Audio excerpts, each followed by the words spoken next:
Hi everyone, तो देख लेते हैं किस तरीके का डेटा आया हुआ है 10th ऑफ जुलाई के लिए सारे प्लेयर्स का। एक्सपायरी पे मैंने आपको बताया था, पुट साइड के प्रीमियम बहुत ज़्यादा स्पाइक्ड अप हैं, ये प्रीमियम ईटिंग करेंगे उनके अंदर, और आज खूब अच्छे से प्रीमियम ईटिंग करी उसमें। इंडिया विक्स भी डाउन हो गई।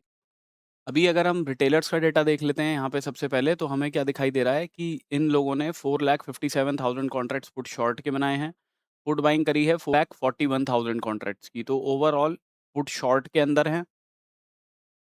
प्लस कॉल शॉर्ट करे हैं 2,26,000 कॉन्ट्रैक्ट्स, और उसके अगेंस्ट में कॉल बाइंग करी है 1,03,000 कॉन्ट्रैक्ट्स की। तो ओवरऑल कॉल राइटिंग और पुट राइटिंग के अंदर हैं ये लोग।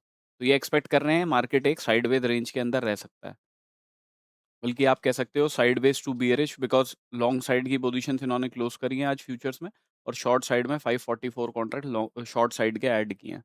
तो साइडवेज टू बियरिश है इनका थोड़ा डेटा। इसके बाद अगर हम डीआईएस का डेटा देखते हैं, तो इक्विटी में 1285 करोड़ की बाइंग करी है आज इन्होंने। फ्यूचर्स में 1549 कॉन्ट्रैक्ट लॉन्ग साइड के क्लोज किए हैं, और शॉर्ट साइड पे कुछ किया नहीं है। और प्लस देखिए, कल एक क्वेश्चन आया था कि एफआईआई डीआईआईज ने तो इक्विटी के अंदर बाइंग करी है, तो फिर इतनी सेलिंग कैसे आ गई? तो देखिए, वो तो मैनिपुलेशन हो सकती है ना। आप हम मैं जो आपको ये डेटा बता रहा हूँ डीआईआईज का, जैसे आया अभी एफआईआईज ने आज 353 करोड़ के आसपास की सेलिंग करी है।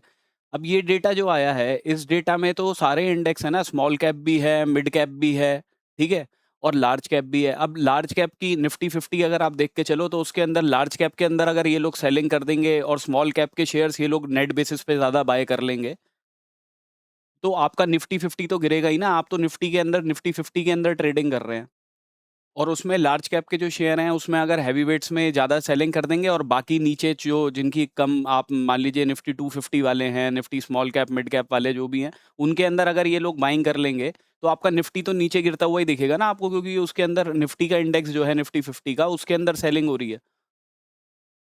ये तो ओवरऑल डेटा है जो आपको दिखाई दे रहा है कि यहाँ पे आज इन्होंने पूरा एनएसई, मतलब आपका नेशनल स्टॉक एक्सचेंज के अंदर एफआईआईज ने इतनी बाइंग करी है और डीआईआईज ने इतनी बाइंग करी है। अब वो बाइंग हो सकती है स्मॉल कैप में या मिड कैप के अंदर, निफ्टी 50 में नहीं हुई वो बाइंग।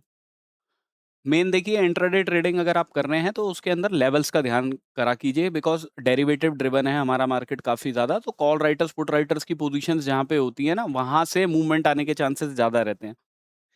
इक्विटी के डेटा से अगर आप कोरिलेट वगैरह करेंगे ना, तो वो काफ़ी कंफ्यूजन क्रिएट कर देगा आपके लिए।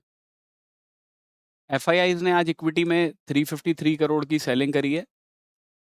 प्लस इनका डेटा देखते हैं तो स्लाइटली पॉजिटिव होता हुआ दिखाई दे रहा है हमें पिछले दिन से। 45,900 कॉन्ट्रैक्ट्स पुट शॉर्ट के बनाए हैं, उसके अगेंस्ट में पुट बाइंग करी है 23,000 कॉन्ट्रैक्ट्स की। तो ओवरऑल पुट शॉर्ट के अंदर बैठे हैं ये लोग। प्लस कॉल शॉर्ट से ये लोग निकले हैं, 16,000 कॉन्ट्रैक्ट्स इन्होंने क्लोज किए हैं, और कॉल बाइंग इन्होंने ऐड करी है, ठीक है। तो इसलिए ये डेटा आपको थोड़ा बुलिश दिखाई दे रहा है पिछले दिन से, तो इसलिए थोड़ा बायस जो है वो अपसाइड का बन रहा है इनका, कि मार्केट साइडवेज टू बुलिश रह सकता है। प्लस फ्यूचर्स में भी 1200 कॉन्ट्रैक्ट लॉन्ग साइड के ऐड किए हैं, शॉर्ट साइड के 1100 कॉन्ट्रैक्ट्स क्लोज किए हैं। इसके बाद प्रोप्राइटरी डेस्क का डेटा देखते हैं, तो यहाँ पे हमें क्या दिख रहा है कि इनका डेटा भी स्लाइटली बुलिश हुआ है पिछले दिन से। इन्होंने पुट शॉर्ट की पोजीशंस बनाई हैं 1,03,000 कॉन्ट्रैक्ट्स, उसके अगेंस्ट में पुट बाइंग करी है 1,41,000 कॉन्ट्रैक्ट्स की। तो ओवरऑल पुट बाय के अंदर है। प्लस कॉल शॉर्ट से ये लोग निकले हैं, 1 लाख कॉन्ट्रैक्ट्स इन्होंने क्लोज किए हैं। कॉल बाइंग से कम निकले हैं, ठीक है, 13,000 कॉन्ट्रैक्ट्स ही क्लोज किए हैं। तो इसको हम एक तरीके से ये बोल सकते हैं कि लॉन्ग स्ट्रैडल के अंदर हैं, ठीक है। उसमें अगर बड़ा मोमेंटम अपसाइड का या डाउन साइड का आ जाएगा, तो इनका पैसा बन जाएगा उस वाले केस में, बिकॉज इन्होंने कॉल राइटिंग की पोजीशन जो है वो अपनी ज़्यादा क्लोज करी है आज। प्लस फ्यूचर्स में भी अगर हम देखते हैं, तो 4,200 कॉन्ट्रैक्ट लॉन्ग साइड के ऐड किए हैं, शॉर्ट साइड के 2,500 कॉन्ट्रैक्ट्स क्लोज किए हैं। निफ्टी की ऑप्शन चेन देख के चलते हैं, तो पीसीआर चल रहा है 0.80 पे, तो बियरिश टेरिटरी में है। ऑल्दो इन द मनी के अंदर कॉल राइटर्स ने भी अपनी पोजीशंस क्लोज करी है, इन द मनी के अंदर पुट राइटर्स की पोजीशंस क्लोज हैं। मेन राइटिंग जो है वो 24,050 और 24,100 वाले लेवल पे हमें दिखाई दे रही है, ठीक है। तो यही 100 के आसपास वाला जोन जो है, ये मार्केट के लिए रेजिस्टेंस का काम कर सकता है। अगर इसके ऊपर निकला मार्केट, तो आपको अपसाइड का एक मूव अच्छा मिल सकता है, बिकॉज उस केस में फिर ये शॉर्ट जिन्होंने बनाए हैं वो लोग अपने पोजीशंस को कवर करेंगे, तो मार्केट में शॉर्ट कवरिंग का मूव मिल सकता है।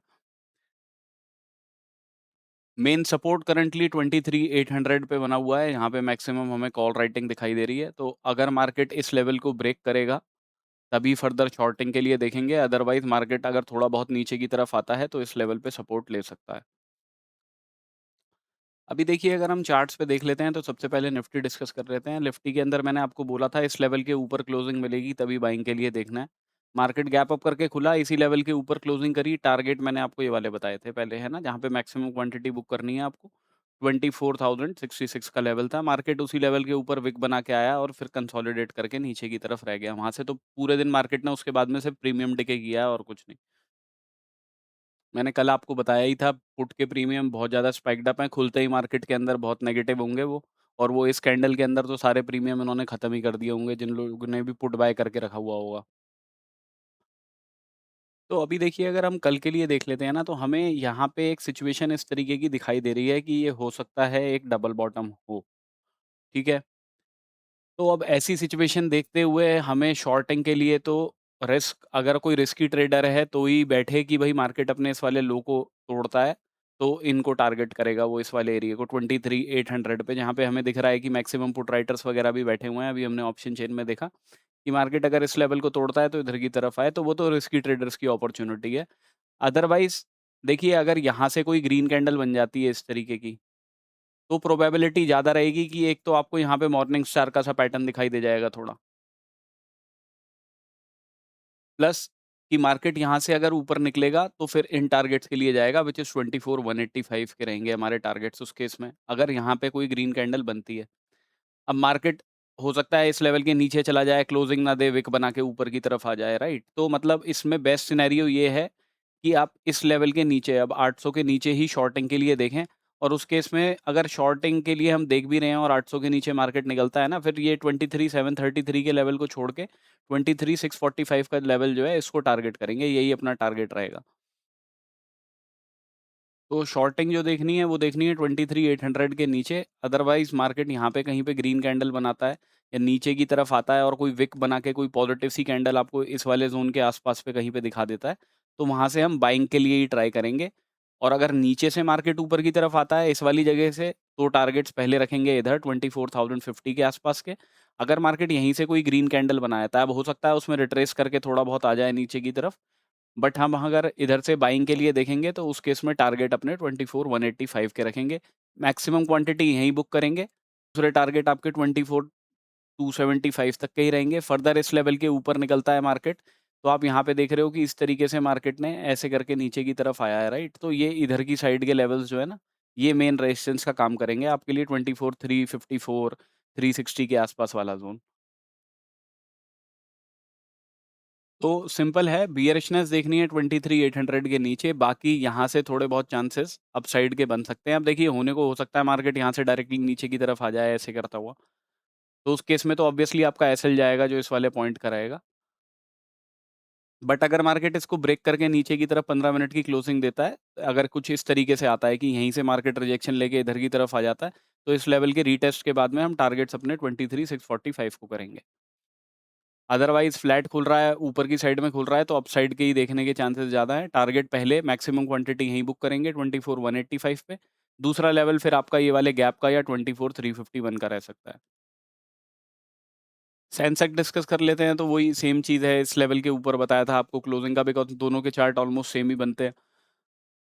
तो इस लेवल के ऊपर क्लोजिंग आएगी तो टारगेट्स मैं 77,000 के बताए थे, बट अब इसके अंदर देखिए मार्केट खुला ही सीधा और पहली कैंडल पे ही ऑलमोस्ट 77,000 पे पहुंच गया, तो कोई अपॉर्चुनिटी एज सच बचती नहीं। बट ये है कि हाँ, अगर आपने पुट राइटिंग वगैरह करी होती, तो ये है कि आप प्रीमियम टिके अच्छा खासा कर लेते पूरे दिन, बिकॉज एडवांस डिक्लाइन भी बहुत अच्छा चल रहा था मार्केट का, राइट? तो कोई एज सच प्रॉब्लम थी नहीं उसके, और एडवांस डिक्लाइन भी काफ़ी पॉजिटिव चल रहा था, राइट? तो कोई एज सच प्रॉब्लम नहीं थी पुट राइटिंग वगैरह करने में मार्केट में।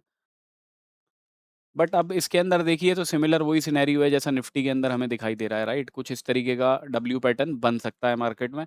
शॉर्टिंग के लिए अगर हमें देखना है तो इस लेवल के नीचे देखना है, 76,254 के नीचे अगर मार्केट क्लोज करता है, तो एक रिट्रेसमेंट के बाद हम शॉर्टिंग के लिए देखेंगे और टारगेट 75,608 के रखेंगे उस केस में। अदरवाइज़ मार्केट नीचे जाता है इस लेवल के, जब तक नीचे क्लोजिंग नहीं दे रहा तब तक बायस थोड़ा अपना बुलिश ही रखेंगे मार्केट को लेके। अगर यहाँ कहीं नीचे से ऊपर की तरफ मार्केट चलना शुरू करता है, तो पहले टारगेट 77,000 के रहेंगे, मैक्सिमम क्वांटिटी यहीं बुक करेंगे, उसके बाद में आपका दूसरा लेवल जो है 77,467 का रहेगा। ये वाला लेवल, ठीक है? अगर यहीं से मार्केट कोई ग्रीन पॉज़िटिव कैंडल बना देता है ना, तो आपको एक मॉर्निंग स्टार का सा पैटर्न दिख जाएगा, तो उस केस में आप बाइंग के लिए अगर देख सकते हैं, तो टारगेट्स पहले इस वाले लेवल को रखिएगा 23 ओह सॉरी 77,500 को। मैक्सिमम क्वांटिटी यहीं बुक करके नेक्स्ट लेवल आपका 77,900 के आसपास का रहेगा, ये गैप वाला ज़ोन जो है। बैंक निफ्टी में भी मैंने आपको बताया था 57,000 वाले लेवल के ऊपर क्लोजिंग आएगी तो बाइंग के लिए देखेंगे। इसके अंदर तो डॉट चलिए लेवल कोई टच करके आया, मार्केट 57,460 पे ही गया और वहीं से विक बना के फिर कंसोलिडेट करने लग गया। बट इसमें भी सिनेरियो वही है, ऑल्दो इसके अंदर वो रिट्रेसमेंट नहीं आई है जो निफ्टी के अंदर आ गई है। तो हो सकता है कल इनिशियली इसके अंदर एक रिट्रेसमेंट आए, तो बेस्ट रहेगा कि अगर रिट्रेसमेंट आती है मार्केट में, पहले नीचे की तरफ आता है मार्केट, तो हम इस लेवल के आसपास 56,800 के आसपास कहीं बाइंग की अपॉर्च्युनिटी देखें।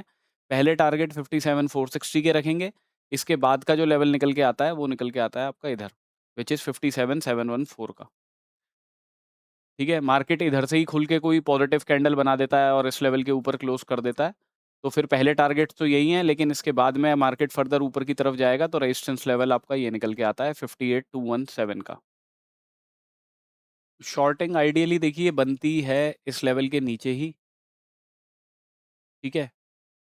अगर मार्केट फ्लैट या गैप डाउन करके खुलता है उस केस में, अदरवाइज़ अगर गैप अप करके खुल जाता है या फ्लैट खुल के इस लेवल के ऊपर जाता है, क्लोजिंग नहीं देता, विक बना के नीचे की तरफ आ जाता है। 15 मिनट की क्लोजिंग इस लेवल के ऊपर नहीं आती, तो शॉर्टिंग के लिए हम देख सकते हैं उसके टारगेट्स हम रखेंगे इन एरियाज़ तक के 56,858 के, ठीक है? फर्दर तो 56,600 वगैरह के नीचे अगर मार्केट क्लोज़ करेगा, तब उसके बाद हम शॉर्टिंग के लिए देखेंगे और टारगेट्स अपने 56,078 तक के रखेंगे उस केस में। और करंटली गिफ्ट निफ्टी देख लेते हैं तो 24,045 पे चल रहा है, हमारी क्लोजिंग ऑलमोस्ट 24,000 वाले लेवल पे ही आई है। तो 40 पॉइंट 45 पॉइंट के आसपास ऊपर है, अभी ज़्यादा कुछ है नहीं मूवमेंट वगैरह। So this is my analysis for tomorrow, thank you for watching my video guys, have a good day.